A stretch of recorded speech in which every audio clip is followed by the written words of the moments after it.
김민석 국무총리 후보자에 대한 임명 동의안이 국회 본회의를 통과했습니다. 표결은 야당 의원들의 불참 속에 여당 의원들만 참석한 가운데 이루어졌습니다. 국민의힘은 표결 직후 규탄 시위를 열고 반발했습니다. 국회 연결합니다. 박현우 기자.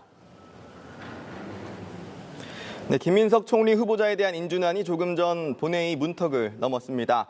의원식 의장은 본회의 첫 번째 안건으로 임명 동의안을 상정하면서 새 정부 출범 뒤 한 달이 되도록 총리가 임기를 시작하지 못한 사례는 민주화 이후 단 한 차례뿐이었다고 설명했습니다. 그러면서 양당의 뜻이 모이지 않은 점은 아쉽지만 더 시간을 지체할 수 없다는 판단에 부의할 수밖에 없었다고 상정 배경을 밝혔는데요. 표결은 국민의힘 의원들의 불참 속 민주당 등 여권 의원들이 참석한 가운데 이루어졌습니다. 재석 179명 중 173표의 찬성으로 가결됐는데 야당은 곧바로 반발했습니다. 국민의힘은 인준안에 대한 표결이 시작되자 본회의장 앞에서 규탄 시위를 열고 불법 의혹 무능 총리 김민석은 사퇴하라, 의회 폭거 자행하는 민주당은 각성하라 등 구호를 외쳤는데요.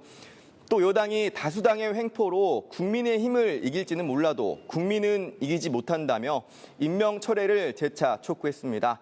오늘 본회의에선 임명동의안 표결에 이어 상법 개정안도 상정됐는데요.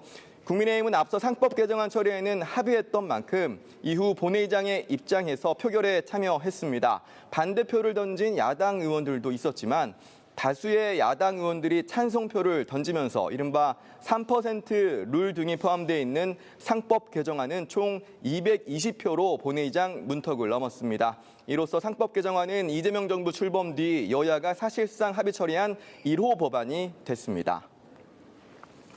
네, 이재명 대통령의 첫 기자회견을 지켜본 정치권의 반응도 다뤄보죠. 여야는 서로 엇갈린 평가를 내놨죠.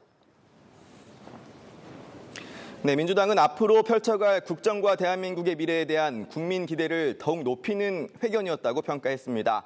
박상혁 수석대변인은 논평을 통해 국민께 국정 철학과 정책 방향을 소통하기 위해 눈을 맞추는 대통령의 모습은 오만과 독선, 불통의 3년이 끝나고 정상적인 정부가 들어섰다는 걸 확인시켜줬다고 밝혔는데요.